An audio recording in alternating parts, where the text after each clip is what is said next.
ఆంధ్రప్రదేశ్ ముఖ్యమంత్రి వైఎస్ జగన్మోహన్ రెడ్డి గారి చెల్లెలు వైఎస్ షర్మిల కుమారుడి రిసెప్షన్ ఈరోజు అంగరంగ వైభవంగా శంషాబాద్ వేదికగా హైదరాబాద్లో నిర్వహిస్తున్నారు.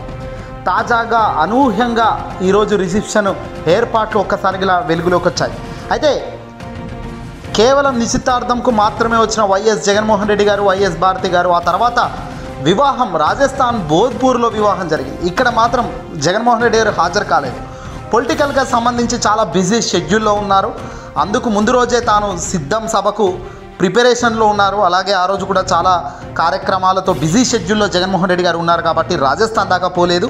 అయితే వివాహంకి అయితే జగన్మోహన్ రెడ్డి గారి ఇంట్రెస్ట్ మొదటి నుంచి లేదు. వివాహంకు ఖచ్చితంగా తర్వాత టైంలో మళ్ళీ బ్లెస్ చేస్తానని కూడా విజయమ్మతో జగన్మోహన్ రెడ్డి గారు చెప్పినట్టుగా తెలుస్తుంది. అయితే హైదరాబాద్లో నిర్వహిస్తున్న ఈ శంషాబాద్ వేదికగా ఈరోజు జరిగిన ఈ రిసెప్షన్కు మాత్రం ఇప్పటి వరకైతే ముఖ్యమంత్రి జగన్మోహన్ రెడ్డి గారు రారు అనేది కూడా తెలుస్తుంది. ఎందుకంటే ముఖ్యమంత్రి జగన్మోహన్ రెడ్డి గారు వచ్చేది ఉంటే కనుక ముందస్తు సమాచారం అనేది ఆల్రెడీ వచ్చి ఉండేది. కానీ ఇప్పటికీ సీఎం జగన్మోహన్ రెడ్డి గారు తాడేపల్లి నుంచి కానీ బయలుదేరుతున్నట్టు కానీ ఎలాంటి ఇన్ఫర్మేషన్ అయితే లేదు. కాబట్టి ముఖ్యమంత్రి జగన్మోహన్ రెడ్డి గారు షర్మిల కుమారుడి యొక్క రిసెప్షన్కి అయితే హాజరు కావడం లేదు.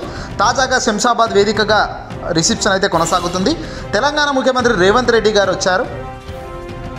అలాగే బట్టి గారు, అలాగే కోమటిరెడ్డి వెంకటరెడ్డి తదుపరులంతా కూడా రిసెప్షన్కి హాజరయ్యారు. కాంగ్రెస్ పెద్దలు, ఢిల్లీ పెద్దల నుంచి కూడా కొందరు వస్తున్నారు. ఇక తాజాగా హడావుడైతే కనబడుతుంది కానీ ఆంధ్రప్రదేశ్ సీఎం జగన్మోహన్ రెడ్డి గారు అయితే రాలేదు. ఖచ్చితంగా ఇది ఇక రాజకీయంగా యుద్ధంలో భాగంగానే ముఖ్యమంత్రి జగన్ గారు పూర్తిగా షర్మిల గారి మాటల తర్వాత అవాయిడ్ చేసినట్టుగా తెలుస్తుంది. ఎందుకంటే ముహూర్తం అంటే ఫస్ట్లో నిశ్చితార్థంకు వచ్చారు ముఖ్యమంత్రి జగన్మోహన్ రెడ్డి గారు. అప్పుడైతే నేరుగా షర్మిల గారు పెద్దగా తాను మాట్లాడినాక దాఖలాలకు పోలేదు. కేవలం తాను ఆ తర్వాత జరిగిన కార్యక్రమాల్లో భాగంగానే షర్మిల గారు పగ్గాలు తీసుకోవడం, ఆ తర్వాత దారుణంగా జగన్మోహన్ రెడ్డి గారిని దూషించడం ఇవన్నీ కూడా మనం చూసాం.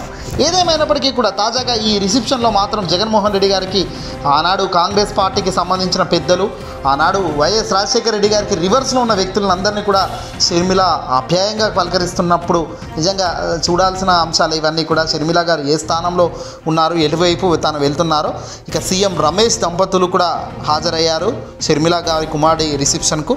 కాంగ్రెస్కు సంబంధించిన పెద్దలు, తెలుగుదేశం పార్టీకి సంబంధించిన వాళ్ళు ఇంకా ఇప్పటికైతే రాలేదు కానీ మరికొద్ది సేపట్లో ఏమైనా బహుశా వస్తారా చూడాల్సిన అవసరం ఉంది. ఏదేమైనప్పటికీ కూడా షర్మిల గారు తన సొంత కుటుంబాన్ని చీలుస్తూ జగన్ గారిని అనేక నిందలు ఆయన వైపు విసురుతూ కాంగ్రెస్ పార్టీలోకి తాను వెళ్ళడమే కాదు, ఆంధ్రప్రదేశ్ రాష్ట్రానికి తాను రావడం అయితేనేమి, తన మాటలైతేనేమి ఇవన్నీ కూడా ఏవి కూడా ఏపీ రాష్ట్ర వ్యాప్తంగా కూడా ప్రజానికమే తీసుకోవడం లేదు కరెక్ట్గా. ఏదేమైనప్పటికీ కూడా ఆ కుమారుడు రాజారెడ్డి అలాగే ప్రియా అట్లూరి ఇద్దరు కూడా మనసా వాచ జగన్మోహన్ రెడ్డి గారి అభినందనలు, బ్లెస్సింగ్ ఎప్పటికీ వాళ్ళకైతే ఉంటాయనేది మాత్రం ఈ సందర్భంగా క్లియర్గా చెబుతున్నారు.